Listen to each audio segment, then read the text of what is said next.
Ya Bapak aja Bapak. Bismillahirrahmanirrahim. Assalamualaikum warahmatullahi wabarakatuh.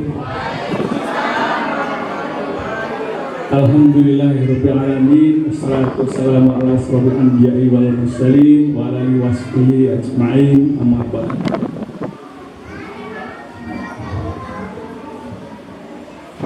Marilah kita bersama-sama awali dengan memanjatkan puji dan syukur kehadirat Allah SWT atas begitu banyaknya nikmat yang dilimpahkan kepada kita, terutama nikmat sehat.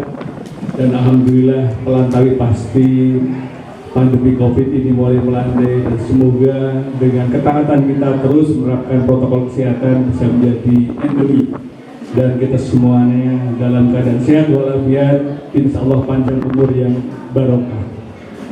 Salawat dan salam semoga senantiasa dilimpahkan kepada junjungan kita Rasulullah SAW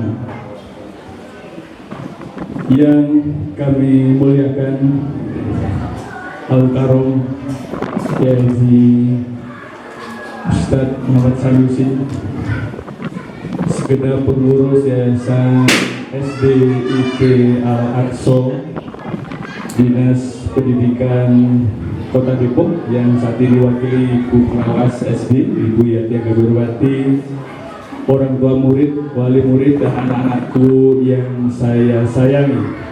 Bapak mau cerita, apakah anak-anak bisa duduk? Bapak mau cerita nih. Anak-anakku yang saya sayangi, halo anak-anak, boleh ke depan duduk di sini juga boleh. Bapak mau cerita nih. Bapak mau cerita. Coba anak-anak sini, di bapak mau cerita nih. Sini dulu di depan sini, di depan panggung. Semua ke depan. Semua ke depan. Bapak mau cerita. Sini semua ke sini. Ya. Para ustadz-ustazah yang kami muliakan, izin saya bercerita ke anak-anak sini, di depan sini. Ya. Duduk di bawah ya. Ya. Oke.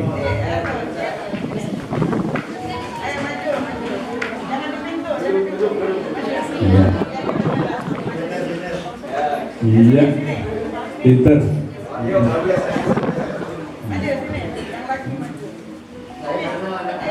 Iya.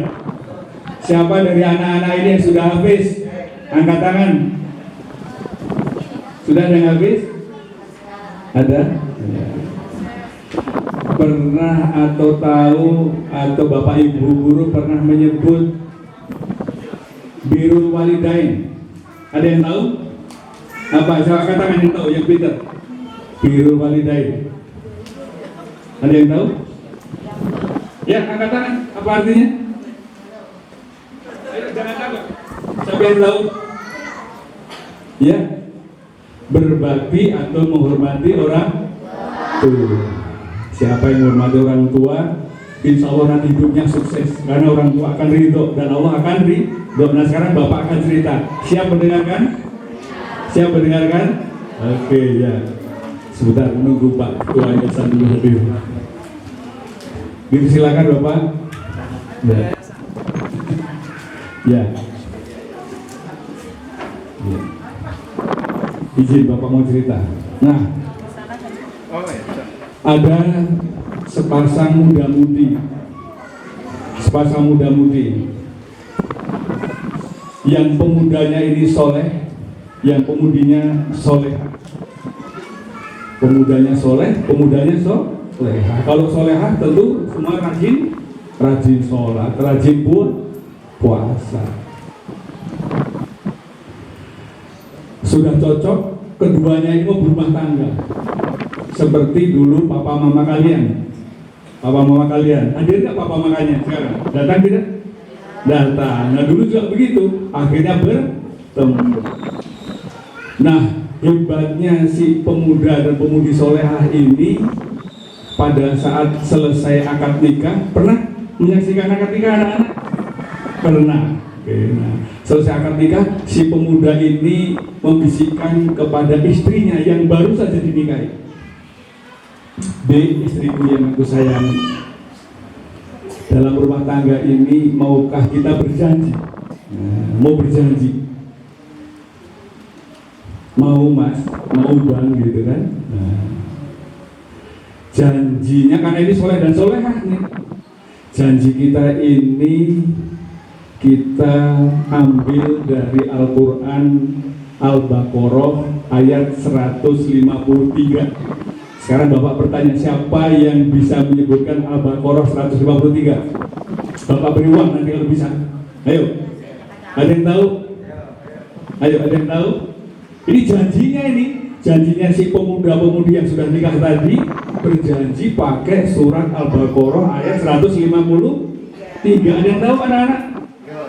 Ada yang tahu? Ayo, siapa yang tahu? Berdiri di sini. Ayo, yang tahu berdiri sini nih. Ini siap-siap nih. Bapak ini bener ini.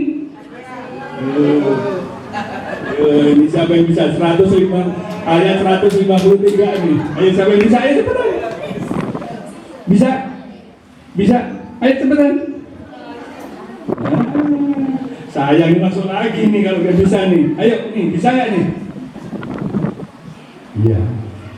Berjanji. Apa itu bang? Masa kamu lupa kata si istrinya? Oh iya, aku ingat. Istrinya ingat. Soleh-solehah kan? Iya. Ayatnya bagaimana bunyinya? Ya ayyuhalladzina amanu wasta'inu bis-sabri was-shalah. Innallaha as-sabirin. Lah ini bisa. Udah masuk lagi nih, gitu kan? Wah, sayang ini ya. Kecil. Nyesel kan? Ya, gimana tadi ayat sama-sama? Ayat 153. Ya ayyuhalladzina amanu wasta'inu bis-sabri was-shalah. Innallaha as-sabirin. Siapa tahu artinya? Wahai orang-orang yang beriman, jadikan sabar dan sholat sebagai penolongmu. Karena sesungguhnya Allah sangat dekat dengan orang-orang yang sabar. Nah, ini si suami ngajak begitu. Terus istrinya, coba kita renungkan lagi. Janji kita apa? Janji kita adalah harus mengingat. Dan si orang-orang soleh tadi boleh pakai ayat itu. Kenapa boleh? Karena soleh. Karena panggilannya ya ayyuhalladzina amanu. Dipanggil hanya untuk yang beriman. Jadi ayat ini hanya untuk orang yang beriman. Alhamdulillah anak-anak sekolah di Al-Aqsa ini nanti akan menjadi generasi yang beriman. Boleh pakai ayat ini. Karena yang nggak beriman nggak boleh. Yang nggak beriman dipanggilnya manusia saja. Nah sekarang kalian beriman, nanti dipanggil di ayyuhalladzina amanu. Nah si janjinya sekali lagi, janjinya adalah yuk kita jadikan sabar dan sholat sebagai penolong. Jadi kalau ada masalah apa saja hanya kembali kepada sabar dan sholat. Sabar saja tidak cukup kalau nggak sholat. Sholat saja nggak cukup juga kalau nggak sabar.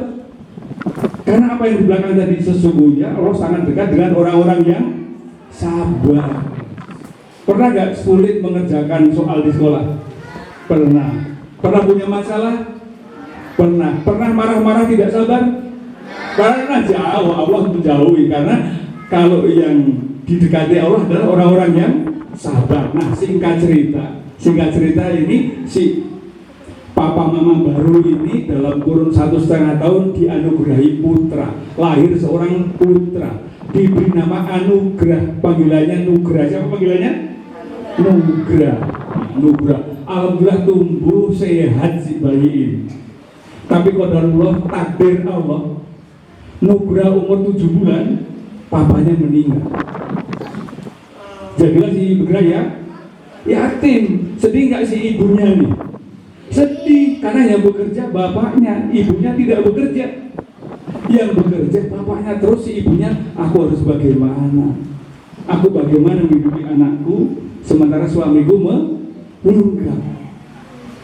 Dalam kesedihannya bersyukur sekali lagi si ibu ini soleha dan ingat janjinya waktu selesai nikah. Janji apa tadi? Jadikan sabar dan sholat sebagai penolong. Nah, betul dengan sangat berat akhirnya kembali hanya kepada Allah. Yakin si ibunya Nugrah ini kalau sabar Allah sangat dekat, dan dengan sabar dan sholat insya Allah akan aja jalan keluar. Betul, akhirnya mulai tenang jiwanya dan muncul pikirannya, aku harus membesarkan Nugrah dan anakku harus menjadi anak hebat walaupun dia yatim. Dia sadar apa bisanya aku hanya bisa masak. Dan akhirnya si ibu ini memantapkan dirinya, oke aku mau buat gorengan, mau aku jual. Kata si ibunya, Nugrana, semoga kamu sehat terus, ibumu akan jualan. Akhirnya benar, buat gorengan jualan. Bagaimana menjualnya? Keliling kampung dibawa, ditawarkan bakwan, tahu goreng, pisang goreng ditawarkan. Apakah langsung laku? Tidak. Baru setelah sebulan, 2 bulan baru laku. Tetap dengan sabar dan sholat dilakukan oleh si ibu ini. Alhamdulillah, pelan tapi pasti si Nugra tumbuh sehat. Karena si ibunya solehah, setelah si anak ini mulai besar, mulai diajarkan, dikenalkan membaca bagaimana doa-doa. Kalau mau makan, mau tidur, masuk kamar mandi, diajarkan. Mulai diajarkan membaca, disekolahkan di sekolah Islam seperti Al-Aqsa ini. Ternyata si Nugra ini luar biasa, pintar baca Quran, sholatnya rajin, ternyata akademiknya juga pintar, matematikanya hebat. Dia pemberani, kalau diminta ke depan bicara, membaca, tidak pernah takut. Siapa yang sini pernah takut kalau diminta ke depan? Ya, tidak boleh malu ya, tidak boleh takut. Nah, luar biasa. Singkat cerita, dia juara terus, lulus SD. Setelah lulus SD ditawarkan masuk SMP yang bagus. Di SMP ternyata dia sangat cerdas. Karena sangat cerdas, dia masuk program akselerasi. Akselerasi itu dipercepat. Kalau sekolah harus 3 tahun di SMP, ternyata dia 2 tahun lulus. Saking pinternya si Nugra. Nah, ternyata ada sekolah SMA yang bagus menawarkan, coba masuk ke sekolah ini, diterima. Ternyata di SMA ini Nugra juga bintang sekolah. Ikut olimpiade apapun, lomba menjadi tilawah hebat juga, dan dia hafiz. Coba sempurna kan si Nugra kan? Hanya seorang penjual gorengan. Singkat cerita,